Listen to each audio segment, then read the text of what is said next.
नमस्कार साथियों, आप सभी का स्वागत है पार्थ इंस्पायर कोचिंग सेंटर में। आज हम आपको हिंदी का चैप्टर 1 पार्ट जो है श्रम विभाजन और जाति प्रथा, इसके सब्जेक्टिव क्वेश्चन कराने वाले हैं जो बिहार बोर्ड 2024 के लिए काफी इंपॉर्टेंट है। तो चलिए स्टार्ट करते हैं एक क्वेश्चंस। पहला क्वेश्चन है, लेखक किस विडंबना की बात करते हैं? विडंबना का स्वरूप क्या है?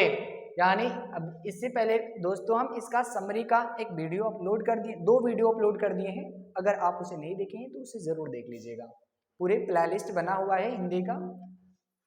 तो देखिए पहला क्वेश्चन ये बहुत इंपॉर्टेंट है, कई बार एग्जाम में पूछ चुका गया है ये क्वेश्चन। लेखक किस विडंबना की बात करते हैं और वो विडंबना का स्वरूप क्या है? तो देखिए मित्रों आंसर क्या होगा, ध्यान से देखिए, एक एक आंसर को अभी याद कर लीजिए, अभी नॉर्मल भाषा में है, समझ में आ जाएगा। देखिए लेखक भीमराव अंबेडकर जी विडंबना की बात करते हुए कहते हैं कि इस युग में जातिवाद के पोषकों की कमी नहीं है, जिसका स्वरूप है कि जाति प्रथा श्रम विभाजन के साथ साथ श्रमिक विभाजन का भी रूप ले रखा है जो अस्वाभाविक है। यानी हमारे समाज में जो जाति का बंटवारा है वो किसके आधार पर किया जा रहा है? जात के आधार पर किया जा रहा है। काम का बंटवारा, अगर हम लोग काम का बंटवारा किसी जाति के आधार पर करेंगे तो क्या ये हमारे लिए स्वाभाविक है? नहीं है ना। इसीलिए लेखक इस अध्याय में कहते हैं कि इस एक विडंबना की बात करते हैं, उस विडंबना की बात करते हैं कि कैसी हमारी समाज है। यहाँ पर एक तो विभिन्न प्रकार की जातियां पाई जाती है और फिर उसमें भी हम लोग क्या कर रहे हैं? काम का बंटवारा जाति के आधार पर कर रहे हैं, क्योंकि यहाँ पर तो कई तरह के लोग पहले जाति मानते हैं। अब लाख बताओ, इतने तरह का जात है और उसके बाद हम लोग उसके अकॉर्डिंग काम को बांटेंगे तो क्या हमारा समाज का विकास होगा? क्या ये मानवता के लिए सही होगा? नहीं होगा। इसलिए लेखक कहते हैं कि ये जो है हमारे लिए अस्वाभाविक है, ये विडंबना की बात है। नेक्स्ट क्वेश्चन देखते हैं, क्वेश्चन नंबर 2। क्वेश्चन नंबर 2 क्या है? जातिवाद के पोषक उसके पक्ष में क्या तर्क देते हैं? फिर से क्वेश्चन को ध्यान से देखिए, जातिवाद के पोषक उसके पक्ष में क्या तर्क देते हैं? यानी जो जातिवाद के जो कट्टर समर्थक होते हैं ना, वो कहते हैं कि हाँ जाति के आधार पर काम का बंटवारा क्या है? सही है। यानी जातिवाद के पोषक का तर्क है कि आधुनिक सभ्य समाज कार्य कुशलता के लिए श्रम विभाजन आवश्यक मानता है और जाति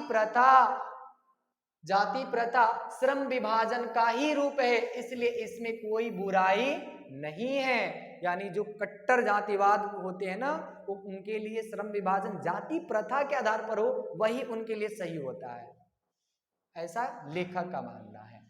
क्वेश्चन 3 कह रहा है, जातिवाद के पक्ष में दिए गए तर्कों पर लेखक की प्रमुख आपत्तियां क्या है? यानी लेखक उन कट्टर जातिवादों के बारे में, जो कट्टर समर्थक है अपनी जात का, उनके बारे में हमारे लेखक क्या आपत्ति करते हैं, व्यक्त करते हैं अपनी बातें, उसको समझते हैं। देखिए हमारे लेखक क्या कहते हैं, जातिवाद के पक्ष में दिए गए तर्क पर लेखक के प्रमुख आपत्तियां इस प्रकार है कि जाति प्रथा श्रम विभाजन का रूप ले लिया है और किसी सभ्य समाज के में श्रम विभाजन व्यवस्था श्रमिकों के विभिन्न पहलुओं में अस्वाभाविक विभाजन नहीं कराता है। यानी हम ये जो विभाजन है एक इंसान की रुचि पर डिपेंड नहीं करता है, यानी इंसान इंडिविजुअल का जो इंटरेस्ट है उस पर डिपेंड नहीं कर रहा, इसके लिए ये हमारे लिए क्या है? गलत विभाजन है। ऐसा हमारे लेखक आपत्तिजनक मानते हैं, इसको अस्वाभाविक मानते हैं।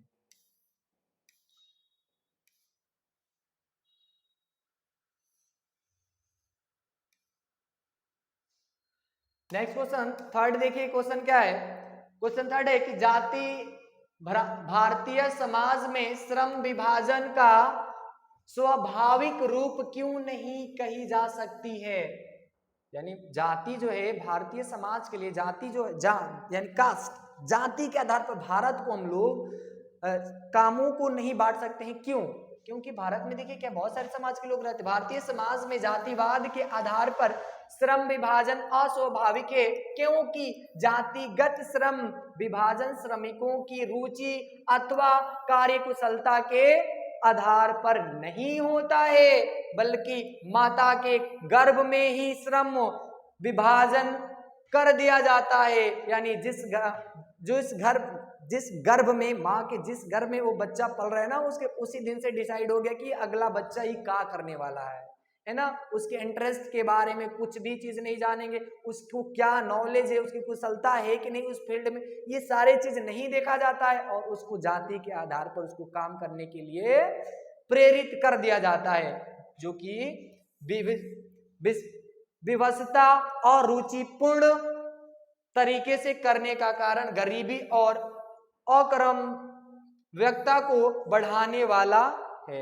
अब इसकी वजह से क्या हो जाता है कि समाज में, घर में हमेशा गरीबी बनी रहती है, क्योंकि एक तो उसको अच्छे से इंटरेस्ट नहीं है उस काम में, और दूसरा उसको उस फील्ड में नॉलेज भी नहीं है ना, जिस वो फील्ड में काम कर रहा है। तो ये जो कारण हो जाता है भारत में, इसलिए इस जाति के आधार पर श्रम विभाजन को बांटना नहीं चाहिए। क्वेश्चन नंबर 5 देखते हैं।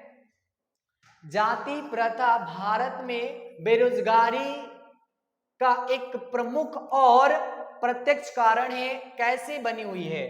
बहुत इंपॉर्टेंट क्वेश्चन है, ये कई बार बोर्ड में पूछा जा चुका है कि जाति प्रथा भारत में बेरोजगारी का एक प्रमुख और प्रत्यक्ष यानी डायरेक्ट कारण कैसे बनी हुई है।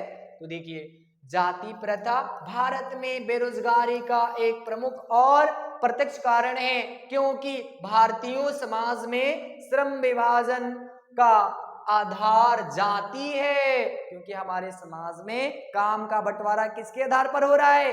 जाति के आधार पर, कास्ट के आधार पर हो रहा है। इसलिए मित्रों, श्रमिकों का कार्य कुशलता तो पता ना, उस फील्ड में नॉलेज है कि नहीं है, ये तो पता ही नहीं चल पाता है, नहीं हो उस कार्य में रुचि रखता हो या नहीं। अब बताइए, जाति के आधार पर उसका काम बांट दिया है, पता ना उसको इंटरेस्ट है कि नहीं है। इस प्रकार हम कह सकते हैं कि जब श्रमिकों कार्य करने में ना दिल लगे तो ना दिमाग लगे, तो कोई कार्य कुशलता पूर्वक कैसे प्राप्त कर सकते हैं? अब जिस काम में हमको मन ही नहीं लगे, दिल दिमाग दोनों नहीं लग रहा, तो क्या उस काम को अच्छा से कर पाएंगे? नहीं कर पाएंगे। इसलिए कहा जा सकता है, प्राप्त कर सकता है कि यही कारण है कि भारत में जाति प्रथा बेरोजगारी का प्रत्यक्ष और प्रमुख कारण बन गया है। यानी हमारे समाज में, हमारे इंडिया में बेरोजगारी का एक डायरेक्ट कारण क्या बन गया है?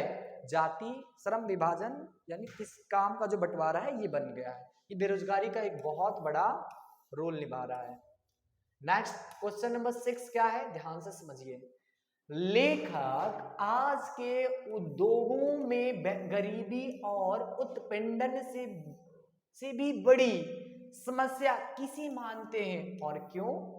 तो देखिए, लेखक भीमराव अंबेडकर आज के उद्योगों में गरीबी और उत्पीड़न से भी बड़ी समस्या लोगों का निर्धारित कार्य को मानते हैं, क्योंकि अरुचि और विवशता वश मनुष्य का काम को टालने लगता है और कम काम करने के लिए प्रेरित हो जाता है। ऐसी स्थिति में जहां काम करने में न दिल लगे ना दिमाग लगे, तो कोई कुशलता कैसे प्राप्त कर सकता है? इसीलिए हमारे लेखक साहब कहते हैं कि गरीबी और उत्पीड़न जो है उद्योग धंधों में भी आ रहा है। नेक्स्ट क्वेश्चन देखते हैं, क्वेश्चन नंबर 7। क्वेश्चन नंबर 7 क्या कह रहा है, ध्यान से सुनिए। कह रहे, लेखक ने पाठ के किन पहलुओं में जाति प्रथा को एक हानिकारक प्रथा के रूप में दिखाया है?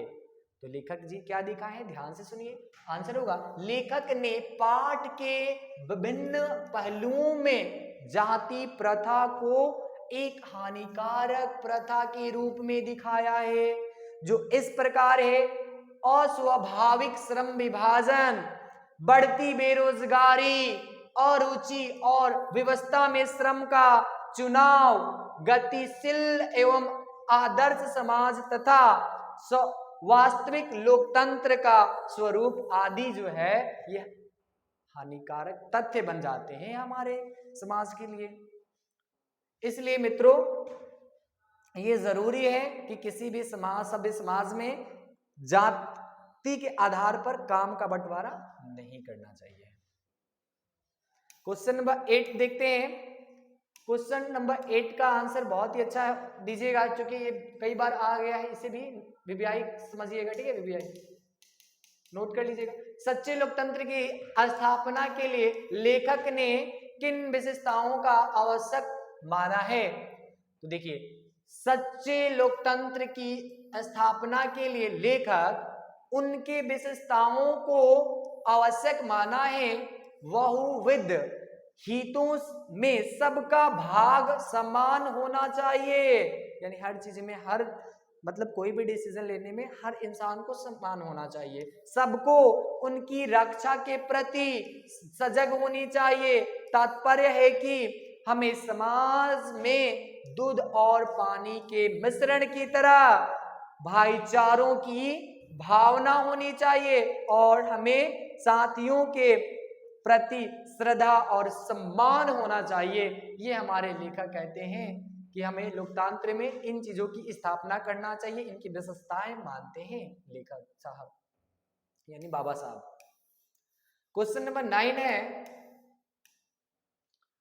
श्रम विभाजन और जाति प्रथा पाठ का जो सारांश लिखने के लिए क्वेश्चन है। तो देखिए कैसे लिखेगा दोस्तों, ऐसे लिखेगा: आज के युग में भी जाति प्रथा की वकालत सबसे बड़ी विडंबना है। ये लोग तर्क देते हैं कि जाति प्रथा श्रम विभाजन का ही एक रूप है। ऐसे लोग भूल जाते हैं कि श्रम विभाजन श्रमिकों विभाजन नहीं है, यानी काम का बंटवारा श्रमिकों को, लेबरों का बंटवारा नहीं है। श्रम विभाजन निसंदेह आधुनिक युग की आवश्यकता है, श्रमिक विभाजन नहीं है। जाति प्रथा श्रमिकों का अस्वाभाविक विभाजन और इनमें ऊंच नीच का भेदभाव करती है, यानी जाति प्रथा के आधार पर काम का बंटवारा ऊंच नीच करेगा, और जाति बटा तो लेबर भी, श्रमिक भी बट जाते हैं। जाति के आधार पर काम बांटिएगा तो लेबर भी बट जाएंगे, जो कि क्या हो जाता है, हमारे समाज में ऊंच नीच का निर्माण कर देता है, भेदभाव का आना निश्चित हो जाता है। वस्तुतः इसके आगे क्या लिखेगा मित्रों, कहिएगा, वस्तुतः जाति प्रथा को श्रम विभाजन नहीं माना जा सकता, क्योंकि श्रम विभाजन मनुष्य की रुचि पर होता है, जबकि जाति प्रथा मनुष्य पर मतलब जैसे जन्म हो जाता है ना, तो जन्मना पेशा थोप दी जाती है। जैसे वो जन्म होता है ना, उस पर थोप दिया जाता है कि पंडित जी के तू लड़का हो तो पंडित ये करोगे, अब थोप दिया गया। मनुष्य की रुचि अरुचि इसमें कोई मायने नहीं रखती। ऐसी हालात में व्यक्ति अपना काम टालने लगता है, अच्छे ढंग से नहीं करता है, ना कुशलता आती है, ना श्रेष्ठ उत्पादन होता है। अब उस फील्ड में वो ज्यादा अच्छा से तरक्की भी नहीं कर पाता है, क्योंकि व्यवसाय में ऊंच नीच होता रहता है। कोई भी व्यवसाय कीजिएगा, बिजनेस कीजिएगा, उसमें ऊंच नीच तो होगा। अतः जरूरी है पेशा बदलने का विकल्प, चूंकि जाति प्रथा में पेशा बदलने की गुंजाइश ही नहीं है। अगर जाति प्रथा रखे हैं तो फिर अपना पेशा बदल ही नहीं सकते हैं, तो क्या आप फिर ऊंच नीच का कैसे सामना कीजिएगा, बेरोजगारी मरिएगा, है ना, भुखमरी की समस्या उत्पन्न हो जाएगी। उसके बाद लिखिएगा, इसलिए यह प्रथा गरीबी और उत्पीड़न बेरोजगारी को जन्म देती है। भारत की गरीबी और बेरोजगारी के मूल में जाति प्रथा ही है। हमारे भारत में इतनी बेरोजगारी क्यों है? क्योंकि यहाँ पे भी आज के डेट में भी जाति प्रथा के आधार पर ही काम को बांटा जा रहा है। अतः स्पष्ट है कि हमारा समाज आदर्श समाज नहीं है। इसलिए हम कह सकते हैं कि हमारा जो सोसाइटी है वो एक आइडियल सोसाइटी नहीं है। आदर्श समाज में बहुविध हितों में सबका भाग होता है। इसमें अवध संपर्क के अनेक साधन एवं अवसर उपलब्ध होते हैं। लोग दूध और पानी की तरह हिले मिले रहते हैं। इसी का नाम लोकतंत्र है। लोकतंत्र मूल रूप से सामूहिक जीवन चर्च और सम्मिलित अनुभवों के आदान प्रदान का नाम है। इसलिए हम अभी भी लोकतांत्रिक जीवन यापन तो करते हैं, लेकिन अभी भी पूर्ण रूप से लोकतंत्र हासिल नहीं कर पाए हैं। क्योंकि लोकतंत्र का जो अधिक जो मेन चीज होता है वो चीजें हमारे यहाँ पे नहीं हो पा रहा है। क्योंकि यहाँ पर देख रहे हो ना मित्रों, जाति के आधार पर बांटा जा रहा है। तो फिर यहाँ पे कहा अभी भी लोकतंत्र में का 100% इस्तेमाल नहीं कर पा रहे हम लोग। ठीक है, अब इसके बाद हम लोग चैप्टर 2 मैट्रिक क्लास जो है आपका मैट्रिक का 20 के दांत पर अब समरी बहुत जल्द बनाने वाले हैं। तब तक इंतजार कीजिए। जय हिंद दोस्तों।